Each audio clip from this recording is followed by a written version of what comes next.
നമുക്ക് ചെയ്ത അനുഗ്രഹത്തിന് നാം എത്ര നന്ദി ചെയ്താലും മതിയാവുകയില്ല. അത്രയും ഉന്നതമായ അനുഗ്രഹമാണ് അല്ലാഹു തആല നമുക്കൊക്കെ നൽകിയിട്ടുള്ളത്.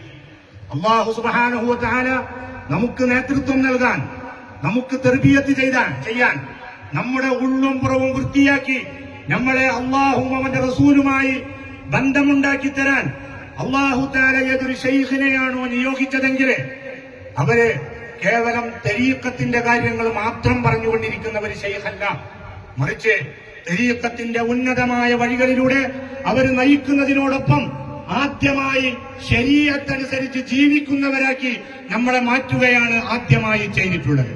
അവർ തരീഖത്തിന്റെ ശൈഖ് എന്നതിനപ്പുറം ആദ്യമായി ശരീഅത്തിന്റെ ഒരു മുഹാഫിദ്, സംരക്ഷകരായിക്കൊണ്ടാണ് ഈ നാട്ടിൽ ബഹുമാനപ്പെട്ടവർ എത്തിയിട്ടുള്ളത്.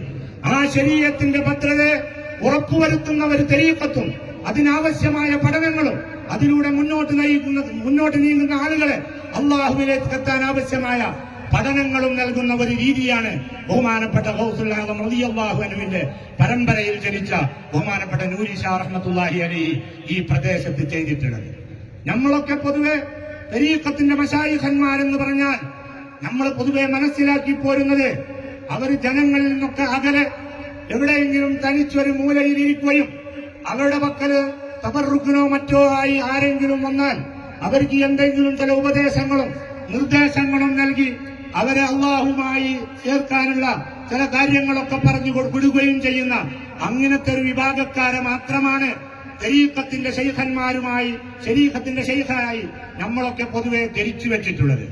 എന്നാൽ അങ്ങനത്തെ മശായിഖന്മാരുണ്ടാകാം. എന്നാൽ മശായിഖന്മാർ അങ്ങനെ മാത്രമല്ല ഉള്ളത്.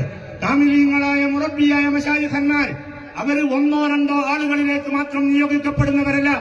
ആയിരക്കണക്കിന് ആളുകളെ ഒരേ സമയം അവർ തർബിയത്ത് ചെയ്യുകയും വളർത്തുകയും അള്ളാഹുവിന്റെ സ്വന്തക്കാരാക്കി മാറ്റുകയും ചെയ്യുന്ന ഉന്നതന്മാരാണ് അള്ളാഹുവിന്റെ ഉന്നതന്മാരായ കാമിലീങ്ങളായ മുറബ്ബിയായ മശായിഖന്മാരെ നമുക്ക് കാണാൻ സാധിക്കുക.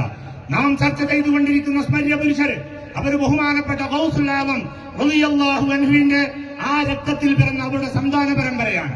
ഗൗസുൽ ആദം റളിയല്ലാഹു അൻഹു അള്ളാഹുവിന്റെ ഉന്നതരായ വലിയാണ്, തരീഖത്തിന്റെ ഉന്നതരായ ശൈഖാണ്, മശായിഖന്മാരുടെ നേതാവാണ്. അവർ ഒരാളെയല്ല രണ്ടാളെയല്ല തർബിയത്ത് ചെയ്യുന്നത്. ഒരേ സമയം ഒരു സദസ്സിലെ 70,000-ഓളം വരുന്ന ആളുകളെയാണ് ബഹുമാനപ്പെട്ടവർ തർബിയത്ത് ചെയ്യുന്നത്. അവർ സംസാരിക്കുന്നത്, അവർ മാറ്റമുണ്ടാക്കുന്നത്, അവരിൽ വിപ്ലവമുണ്ടാക്കുന്നത്. അവരുടെ സദസ്സിൽ പങ്കെടുക്കുന്ന ആ 70,000-കണക്കിന് ആളുകളിൽ അവിടെയുള്ളവർ ഓരോരുത്തരും അവരവരുടെ യോഗ്യത അനുസരിച്ച് ആർക്ക് ശരീഅത്ത് പഠിക്കണോ അവരുടെ ആ സംഭാഷണത്തിൽ നിന്ന്, അവരുടെ ആ സംസാരത്തിൽ നിന്ന് അവർ ശരീഅത്ത് നേടിയെടുക്കുന്നു. ആർക്ക് തരീഖത്ത് മനസ്സിലാക്കണോ അവർ തരീഖത്ത് മനസ്സിലാക്കുന്നു. ആർക്ക് ഹഖീഖത്ത് മനസ്സിലാക്കണോ അവർ ഹഖീഖത്ത് മനസ്സിലാക്കുന്നു. ആർക്ക് മഅരിഫത്ത് മനസ്സിലാക്കണോ അവർ മഅരിഫത്ത് മനസ്സിലാക്കുന്നു. ഇങ്ങനെ ഒരേ സദസ്സിൽ 70,000-ഓളം വരുന്ന ജനങ്ങളെ അള്ളാഹുവിന്റെ സ്വന്തക്കാരാക്കി മാറ്റുന്ന ഉന്നതമായ പ്രവർത്തനം കാഴ്ചവെച്ച ബഹുമാനപ്പെട്ട ഗൗസുൽ ആദം റളിയല്ലാഹു അൻഹുവിന്റെ അതേ സന്താന പരമ്പരയില് ഒരാളെയല്ല രണ്ടാളെയല്ല ആയിരങ്ങളെ അവരുടെ യോഗ്യതയനുസരിച്ച് തെറ്റുകുറ്റങ്ങളിൽ തൗബ ചെയ്യിപ്പിച്ച് അവരെ ഓരോരുത്തരെയും അവരെ വളർത്തുകയും ആദ്യമായി ഈ നാട്ടിൽ വന്നുകൊണ്ട് തരീഖത്തിന്റെ ശൈഖായി ഈ നാട്ടിൽ വന്ന വ്യക്തിത്വം അവർ ഏറ്റവും ഊന്നൽ നൽകി പ്രവർത്തിച്ചത് തരീഖത്തിന്റെ പഠനം നൽകുന്നതിനേക്കാൾ മുമ്പ് ശരീഅത്തിന്റെ പഠനത്തിന് ഉറപ്പുവരുത്തുക, ശരീഅത്തനുസരിച്ച് ജനങ്ങൾ ജീവിക്കുന്നവരാക്കി മാറ്റുക. അതിനുള്ള സംസാരവും അതിനുള്ള പ്രവർത്തനവുമാണ് ബഹുമാനപ്പെട്ട നൂരി ഷാ റഹ്മത്തുള്ളാഹി അലൈഹി ഈ മണ്ണിൽ ആദ്യമായി നിർവഹിച്ചത്. അതുകൊണ്ട് തന്നെ അവിടെ തരീഖത്തിന്റെ പ്രവർത്തനങ്ങളെ ഉന്നതമായ പുരോഗമിച്ച അവസ്ഥയിലേക്ക് എത്തിക്കുന്നതിന് മുമ്പ് തന്നെ അവർ ഇവിടെ ശരീഅത്തനുസരിച്ച് കാര്യങ്ങൾ കൈകാര്യം ചെയ്യുന്ന പഠനം നിർവഹിക്കാൻ മതിയായ സ്ഥാപനമില്ല എന്ന് മനസ്സിലാക്കിയപ്പോൾ മുൻകൈയെടുത്തുകൊണ്ട് അതിനൊരു സ്ഥാപനം സ്ഥാപിക്കാനുള്ള തീരുമാനമാണ് ആദ്യമായി ബഹുമാനപ്പെട്ടവരെടുക്കുന്നത്. അതിന്റെ പേരിൽ സ്ഥാപിതമായ സ്ഥാപനമാണ് ജാമിഅ നൂരിയ പട്ടിക്കാട് എന്ന് പറയുന്ന ആ മഹത്തായ സ്ഥാപനം. അല്ലാഹു സുബ്ഹാനഹു വ തആല ചെയ്ത ഫളലാണ്. ആ സ്ഥാപനം ഇന്നും അതുപോലെ നിലനിൽക്കുന്നു.